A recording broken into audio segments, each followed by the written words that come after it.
dari Monas. Nah, di video kali ini kita bakal ada sesi interview dan juga sedikit cerita tentang Monas. Saksikan, stay tune. Untuk ke Monas sendiri, kalian bisa menggunakan transportasi umum. Kami menggunakan kereta komuter lain dan turun di stasiun Juanda. Jika sudah di stasiun Juanda, kalian bisa menggunakan bajai untuk menuju Monas. Selain menggunakan transportasi umum, kalian juga bisa menggunakan kendaraan pribadi untuk menuju Monas. Monumen Nasional atau yang disingkat dengan Monas atau Tugu Monas adalah monumen peringatan setinggi 132 meter atau setara dengan 433 kaki yang terletak tepat di tengah lapangan Medan Merdeka, Jakarta Pusat.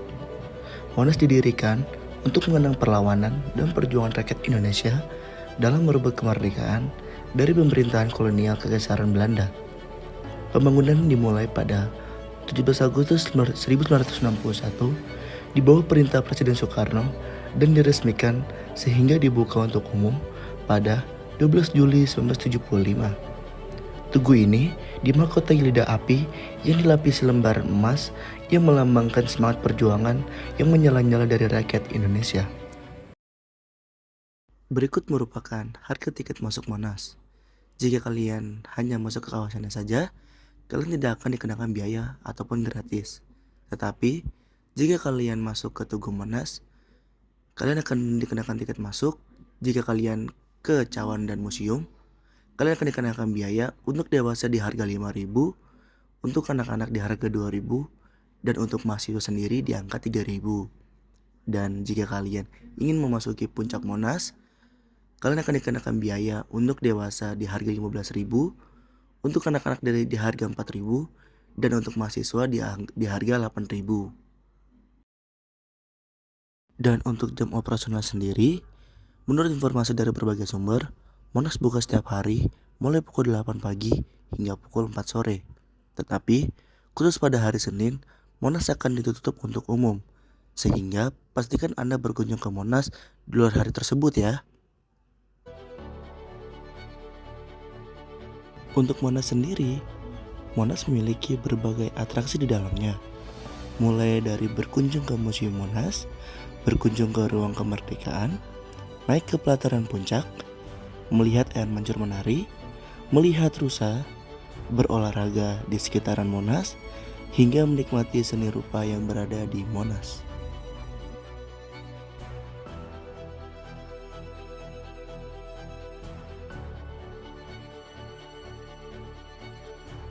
Untuk wisatawan sendiri, Monas mencakup seluruh wisatawan mulai dari domestik hingga mancanegara. Dan di Monas sendiri tidak ada batasan umur, mulai dari anak muda hingga orang tua bisa berkunjung ke Monas. Dan biasanya pada musim liburan sekolah maupun liburan nasional, para wisatawan ramai mengunjungi Monas. Sekian penjelasan tentang Monas. Lanjut ke sesi wawancara yang akan ditanyai oleh saya sendiri kepada narasumber dari Monas. Berikut cuplikannya.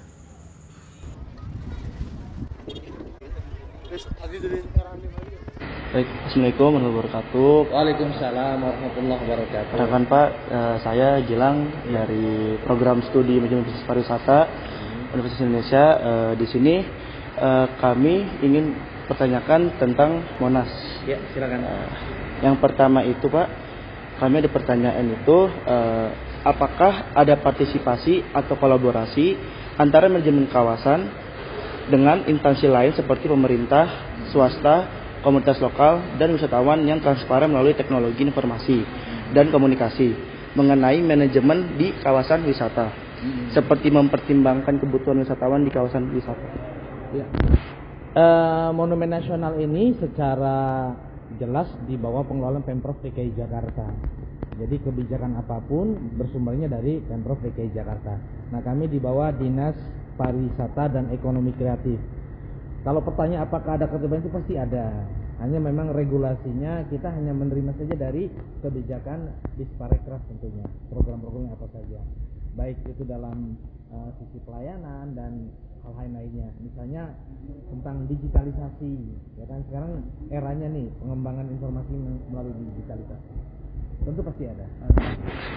Baik, untuk selanjutnya saya ingin bertanya, apakah manajemen dengan spesifik memperhatikan dampak lingkungan yang dihasilkan akibat pengelolaan kawasan wisata? Iya, di dalam pengelolaan Monas dan kawasannya, tentunya dari berbagai aspek kita juga harus mempertimbangkan. Apalagi posisi Monas dengan kawasan Taman Medan Merdekanya adalah boleh dibilang posisi sentral. Ini kan termasuknya dalam kawasan ring 1 ya. Jadi tentu saja segala sesuatunya harus dipersiapkan, dikelola secara optimal. Baik Pak, untuk selanjutnya bagaimana sih cara manajemen untuk mempertahankan wisatawan yang sudah ada? Yang pertama tentunya Monas ini unik ya. Pertama tugunya sendiri itu adalah bangunan cagar budaya. Nah kalau konsep cagar budaya kan harus mempertahankan, menjaga kekunoan. Tidak boleh ada perubahan apapun. Tetapi kita juga ditopang oleh kawasan Taman Medan Merdeka yang luasnya 80,3 hektar. Nah ini mungkin yang ada kemungkinan dan bisa dikembangkan untuk potensi menambah daya tarik bagi pengunjung. Tapi kalau tubuhnya sendiri tidak bisa, karena bangunan cagar budaya itu aturannya sudah pasti gitu. Nah, manajemen pertama tentunya menambahkan sarana prasarana yang sekiranya dapat menunjang atau membuat daya tarik. Misalnya, kalau dari tempat parkir ke pintu masuk jauh, kita siapkan mobil listrik atau kereta wisata. Kemudian sarana-sarana berikutnya tentu kita memperhatikan saran usulan dari berbagai pihak, dari masyarakat, dari pihak manapun. Tetapi kita juga harus berkonsultasi dengan para pemerhati cagar budaya. Jadi aturannya jelas. Selama tidak bersinggungan dengan aturan tugu dan kawasan yang merupakan notabene cagar budaya dan juga ring satunya, nah itu kita tetaplah adakan. Yang sama sekali tidak boleh dilanggar itu pertama masalah kalau digitalisasi kan agak terganggu sinyal ya. Iya. Nah, kita tidak diizinkan memasang alat penguat sinyal karena keterkaitannya dengan istana dan gedung-gedung pemerintahan itu agak dibatasi. Beda dengan di kawasan taman yang ada di Jakarta tapi di luar area ring satunya. Kalau yang lainnya kita berusaha menampung apa nih saran keinginan masyarakat. Tugas kami nanti mengusulkan kepada pimpinan di atas mana yang boleh dan tidak, kan pimpinan nanti yang memutuskan ya. Lanjut aja Pak ke pertanyaan berikutnya, bagaimana manajemen Monas menetapkan tarif tiket untuk wisatawan mancanegara? Kalau tiket di Monas itu tidak dibedakan apakah dia turis mancanegara, turis domestik, karena besaran harga tanda masuk tiket atau kita retribusi itu ditetapkan berdasarkan perda. Jadi bukan kami sendiri yang menentukan. Jadi museum-museum yang dikelola oleh pemerintah, apakah itu pemerintah provinsi atau pemerintah pusat, biasanya dia tidak menekankan pada orientasinya profit, bukan. Tapi bagaimana ini fungsinya selain tempat rekreatif juga kan sarana edukatif. Betul. Jadi rata-rata harganya terjangkau, tidak memberatkan masyarakat. Beda di beberapa museum yang lain yang dikelola secara personal atau corporate misalnya. Bapak ambil contoh Museum Macan, berapa sekarang tiketnya? Dari atas 100 kalau pernah kan, karena dia dikelola secara perseorangan atau corporate. 72 museum di Jakarta itu sebagian besar dikelola oleh perseorangan. Ada juga yang oleh lembaga. Yang terbanyak kalau kalian ke Taman Mini. Baik, untuk pertanyaan selanjutnya, bagaimana pendapat Bapak sendiri terkait konsep smart city di Jakarta? Kita tidak bisa menafikan kemajuan dalam bidang apapun, ya kan? Jadi kita juga memanfaatkan kesempatan itu.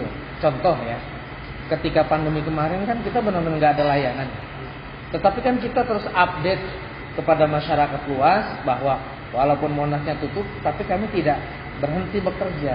Maka sarana kita gunakan melalui sosial media. Kita ada kanal YouTube-nya, ada Instagram Monasnya. Bisa di situ nanti menyampaikan usul saran masukan pendapat, juga dilihat bagaimana perkembangan Monas walaupun selama pandemi.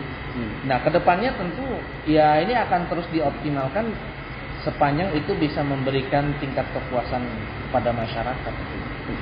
Lanjut, apakah peningkatan pengalaman wisata ini mempertimbangkan teknologi baru? Kalau dipertimbangkan, pasti dipertimbangkan. Yang pertama kan azas manfaatnya, ya kan? Ada nggak nih? Nggak semua teknologi kan bisa diterapkan di setiap tempat. Harus menyesuaikan juga dengan kebutuhan. Kemudian lagi-lagi budgeting, anggarannya mau ada atau tidak. Itu kan juga harus jadi pertimbangan karena itu menjadi unsur penting. Jadi dilihat dari asas manfaatnya, kemudian juga kesesuaian dengan ketersediaan anggaran yang ada. Baik, untuk selanjutnya saya ingin bertanya, apakah manajemen menyediakan akses cepat untuk melihat jadwal aktivitas kawasan wisata, rencana perjalanan, atau reservasi tiket event? Saat ini yang kami punya di unit pengelola kawasan Monas melalui kanal YouTube dan Instagram Monas. Oh, iya, kita infokan di situ.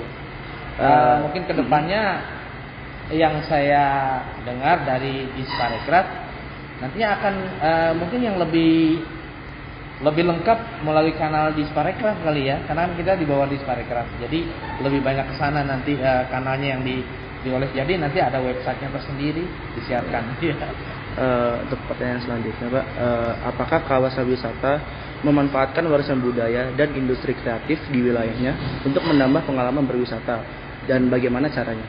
Yang pertama, kaitannya dengan bangunan cagar budaya, tugas kami adalah merawat, melestarikan Monas ini agar bisa bertahan lebih lama, awet, supaya generasi dari generasi itu bisa berkunjung ke Monas, belajar tentang Indonesia dalam konteks sejarah dan budaya. Keterkaitannya dengan ekonomi kreatif kan sejak 2015 kita sudah ada lokasi namanya Lenggang Jakarta yang disediakan bagi masyarakat Jakarta untuk menikmati kulinernya misalnya atau cenderamata. Nah, kedepannya menurut Bapak ya hanya perlu ditingkatkan saja supaya benar-benar ikonik Monasnya itu berbeda lah dengan tempat-tempat wisata yang lain. Dan ini harus melibatkan berbagai pihak, termasuk teman-teman mahasiswa. Kalau punya ide, saran, masukan silakan sampaikan ke kami. Nanti tinggal pimpinan yang menentukan mana yang cocok, mana yang boleh dan tidaknya, tentu beliau yang lebih memahami kan. Untuk pertanyaan selanjutnya, apakah kawasan wisata membuat protokol penilaian untuk mengembangkan dan memelihara aksesibilitas di kawasan wisata? Jika iya, apakah protokol tersebut sejauh ini dapat membantu kawasan untuk mengidentifikasi peluang pariwisata dan menjalankan strategi yang tepat? Karena kita di bawah Dinas Pariwisata, maka kewenangannya kan ada di Disparekraf ya.